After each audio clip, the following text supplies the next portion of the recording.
Bago tayo pumasok sa substance ng complaint number 3, mahalagang balikan muna natin ang tungkulin natin sa ilalim ng rules of impeachment. Ang mandato ng committee ito ay simple, ngunit mabigat.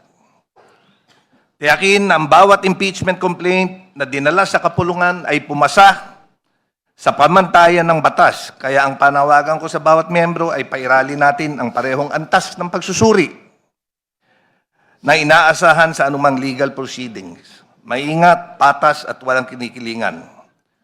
Ang tanong sa harap natin ngayon ay hindi kung political controversy, kundi kung ang complaint ba ay naglalaman ng ultimate facts.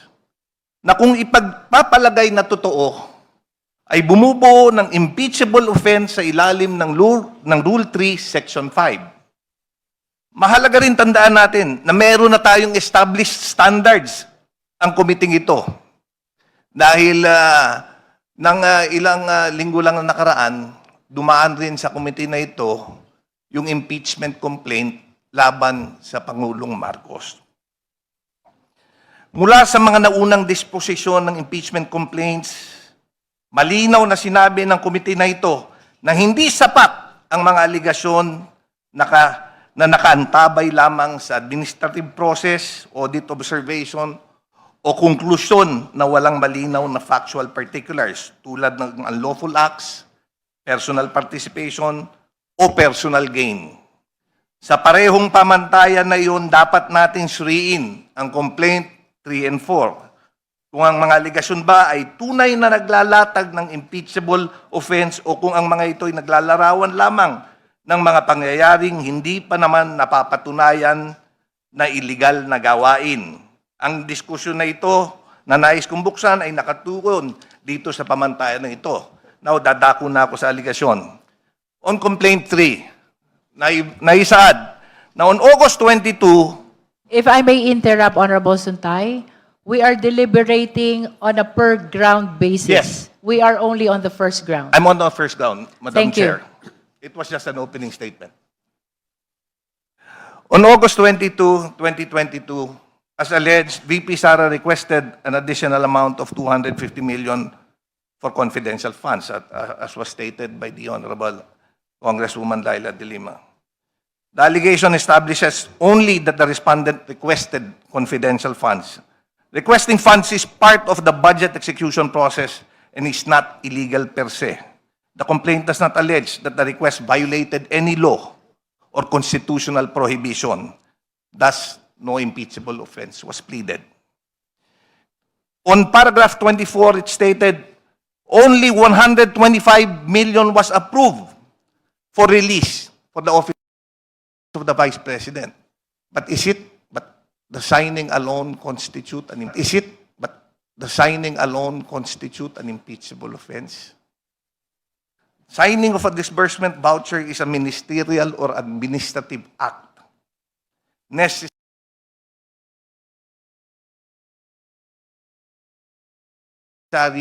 for fund release. The complaint does not allege that the voucher was falsified or illegal. Therefore, the paragraph does not plead any unlawful overt act. On paragraph 27, the cash was placed into 4 traveling bags. VP Sara was, as alleged, even assuming that the instructions was given, the allegation describes operational handling of confidential funds. Dahil ang disbursement ng confidential funds, hindi naman cheque ang ini-issue sa mga confidential agent. Naturally, you would need cash to disburse for to be distributed. At 4 p.m., as alleged on paragraph 28, December 20, Acosta gave, ito yung tungkol sa handling raw ng funds, Colonel Lachica gave the full amount of 125 million. The paragraph describes a transfer between subordinates.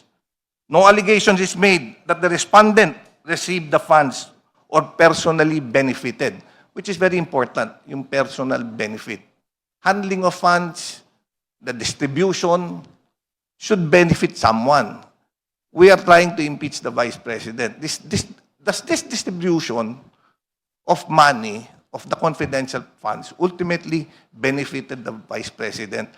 I read through all the entirety of the complaint, and there is no specific allegation that the money was indeed that the money indeed went to the vice president. On paragraph 37, using her subordinates and the VPSG, this is a conclusory allegation unsupported by factual details. The complaint does not specify the amount allegedly taken, the benefit obtained, the assets acquired. Under Rule 3, Section 5, conclusions do not constitute ultimate facts. The complaint further alleges that the Vice President disbursed the amount in 11 days. You know, we have to take note. The request from the Office of the Vice President was made on August 20, 2022. The funds were approved by the President and downloaded to the Office of the Vice President on December 20. 11 days before the end of the calendar year. So, but the question is, does rapid disbursement alone constitute an impeachable offense? Does it establish illegality? Confidential funds may be disbursed quickly due to operational requirements. The complaint fails to show the unlawful diversion. Saan ba ginamit yung confidential funds? COA issued, it is true that COA issued its first audit observation memorandum. But an audit observation memorandum is a preliminary audit finding, requesting clarification. It does not establish liability nor show that respondents personally falsified documents. It was also alleged that COA issued a notice of disallowance on August 8, 2024 for items totaling 73 million. But a notice of disallowance establishes potential administrative liability subject to appeal. It does not automatically establish criminal conduct or an impeachable offense. Now, ang kailangan natin malaman, is there a final audit observation issued by the COA? O wala? Because I was going through the complaint, there was no mention of a final audit observation. If there was, then it was not contained in the complaint. So, Madam Chairman, with regards to the first allegation, on my part, these are my observations. Thank you very much. Thank you. Since I observe that we are beginning to become passionately engaged in our deliberation, I am reminding the justice members to limit the manifestation into 5 minutes. And the committee secretariat are requested to be observant on the allowable time given to each member. May we ask the endorser to comment, to respond to the observations of the Honorable Suntay. Madam Chair, may I request that you will hear first all the observations so that you will have an entire response. If for the sake of continuity of the flow I of have thoughts, my same observation? I have different observations. Yes, let us hear Okay. first the comment of the endorser to the observation of Honorable Suntay, and then we will be calling you Honorable Rodriguez. Honorable De Lima? Thank you. As I mentioned earlier, the VP herself is the ultimate responsible officer or accountable officer of all these expenses or all these disbursements and spending of the confidential funds. Malinaw po na itinaad sa paragraphs 149, 151, and 153 that VP Sara was the accountable officer for over 500 million and that no disbursement could occur without her approval. And it was also further alleged that she directed the preparation, encashment, and delivery of 125 million. Meron hong testimonya na sinasabi na yung mga yon, yung mga funds na yon ay hindi naman talaga nagamit dun sa mga dapat ipagamit ng confidential funds. And then kanina po, yung sinabi po ni Congressman Suntay, dun sa wala namang sinasabi doon na mali yung pagkakagamit ng mga confidential funds. May I direct the attention of the Honorable Committee, Annexes C, F, H, and I are certifications that says expenses were incurred with agencies, intel, and confidential operations. And based on the audit observation memoranda issued by the COA, ito ay hindi naman talaga na ginamit dun sa mga totoong purposes of the confidential and intel funds, but actually were wrongly disbursed to wrong persons and for the wrong purposes. Yung paggamit ng mga confidential funds na katulad ng ginagamit para sa safe houses, sa tables and chairs, sa laptops, nakasabi po yan lahat dito, at that is a misuse of confidential funds. Alongside yung pagtatakip rin, kasi remember, when the committee then requested from COA,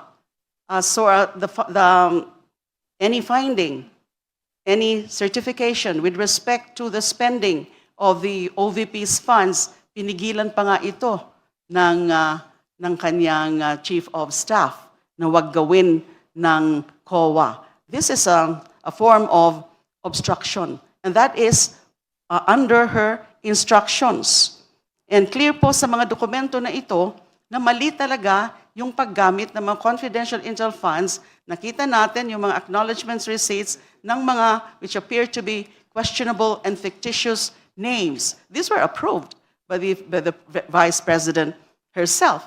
May pirma siya sa certain documents as attached.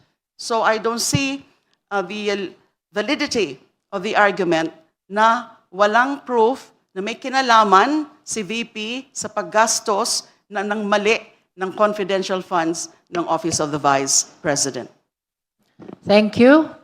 Again, for purposes of an orderly deliberation, except for the manifestation which is tantamount to sponsorship with respect to the determination of sufficiency in substance, the questions and manifestations of the justice members are limited to 5 minutes. The answer of the endorser is limited as well to 5 minutes. If you wish to continue with your point of argument, you will be given your opportunity on the second round. That is in the interest of fairness and equality because the other members wishes to make their manifestation as well. So I will be calling the Honorable Rodriguez, and if there will be no more members aside from Kong Jokno, we will be going back to you, Honorable Suntay, Reply. after the first round. Honorable Rodriguez. Thank you, Madam Chair, distinguished colleagues, the respected endorsers. Let me just comment first on the prefatory statement. Yesterday, I really acknowledged the statement and the lyrics given by the Honorable De Lima on whatever you go to come here, get here. By train, by car, by plane, by boat. And that is the song, Get Here, by Oleta Adams. Thank you. But in the prefatory statement, it seems that the prefatory statement is from the man from La Mancha, the impossible dream. I like to ask, is the quest to impeach the Vice President an impossible dream? Not at all. Okay, so the prefatory statement should have been changed. There should be something more positive than negative. Otherwise, impossible dream is an impossible dream. But anyway, I go now, Madam Chair, to the grounds. We will methodically go into the grounds to try to go to trial against the Vice President. So, number one, the first ground is Vice President Duterte committed culpable violation of the Constitution. There is none. There's no direct. We cannot have a violation of general principles of state policies. There has to be a point, according to the Supreme Court, there has to be clear, specific provision that is directly violated by the impeachable official. There is none. There is no allegation on that. Next, and this is where there is what we have to discuss because there are many underlying grounds for betrayal of public trust. The first one, as stated in the complaint, is committing plunder. Madam Chair, plunder is under Republic Act 7080. You have to put in here all the elements of plunder, which are for misappropriation, conversion, misuse or malversation of public funds, receiving the commissions. He receives the money, the kickbacks, you see, illegal fraudulent conveyance of assets or taking advantage. All of these were not alleged in the complaint. So we take out plunder. Now, malversation. Malversation is governed, Madam Chair, by the law on Article 217 of the Revised Penal Code. So there are also requirements for malversation to support betrayal of public trust. And the elements here is that the offender is public officer, and as decided by the Supreme Court, she should be an accountable officer. The Vice President is not an accountable officer. Oh, who are the accountable officers? By definition, according to the Supreme Court, accountable officers are cashiers, treasurers, property officers, and the like. She is the Vice President. And so therefore, this malversation cannot prosper as stated directly. However, this is where it will be. However, there is allegation here that there is conspiracy. Ayan. The accountable officer, if there is conspiracy by the head of office, under the ruling of the Supreme Court, there may be malversation through conspiracy. And that is what they are going to therefore make as a support for committing betrayal of public trust. And then, graft and corruption. It is governed by Republic Act 3019, Article 3. So, paragraph 3, E, F. And there is also no clear allegation that because of his office, he gave due advantage or she received kickbacks. This is confidential funds. And so therefore, Madam Chair, we could not also say that there is graft and corruption. Secondly, and lastly, other high crimes very far from it. In this case, the allegation is that there is a misappropriation of 500 million in the OVP. 125 of that was 2022, 375 in 2000. Now, what is the status now of that particular finding by the COA? Madam Chair, the COA saw that there is lack of funds, lack of supporting documents, documentary evidence of payments. But there is no COA finding of corruption of the Vice President. This is just the lack of documentary evidence of payments to the respective beneficiaries. And then we also have, Madam Chair, in this case, graft and corruption is defined, the Supreme Court said this is about 3019. So in this case, there is no, when did the Vice President receive the money? Where was it deposited? So, therefore, receiving these gifts or kickbacks under 3019. If I may interrupt, Honorable Rodriguez, you are more than 5 I'm minutes, just going so to wind kindly up, wrap Madam up. Chair. I'm just going to wind up. And then other high crimes, it is far from other high crimes. So therefore, Madam Chair, these are my observations, and we are going to say, and I'm going to state here, that as far as betrayal of public trust, there is a recital of facts sufficient. Yes. Substance in substance to go to trial. The particular case here, there was observation, audit observation, and there was notice of disallowance. That's correct. But then the Vice President has appealed this to the Commission on Audit. As to allegations found by our committees on various matters, these are to be explained in the trial. Yes. And so therefore, I find that the first ground, there is substance in substance of this form. Thank you, Madam Chair. Honorable De Lima, your comment? I absolutely agree with the Honorable Rufus Rodriguez with respect to his summation that these are constitutive of betrayal of public trust.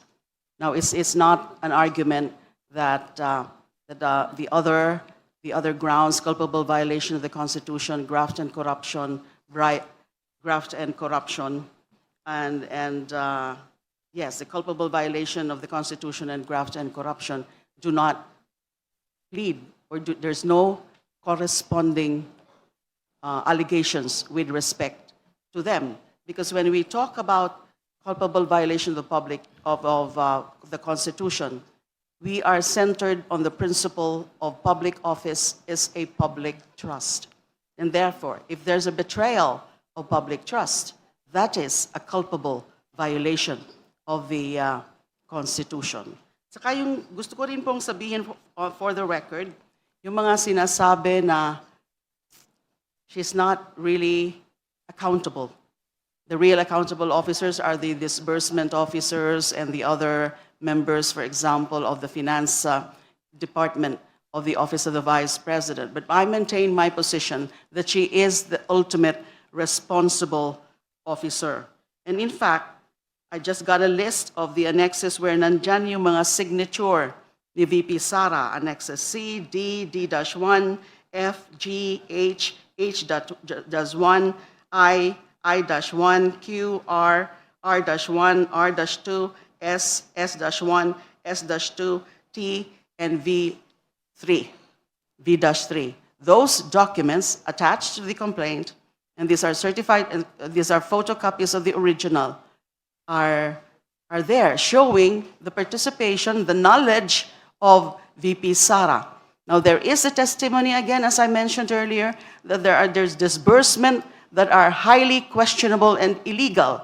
These are also meant for persons not within the contemplation of the spending or expenditure of the confidential and intelligence funds of any office. So betrayal of public trust, I agree, this is the strongest ground that encompasses all of the other allegations subsumed in this ground number 1. Thank you.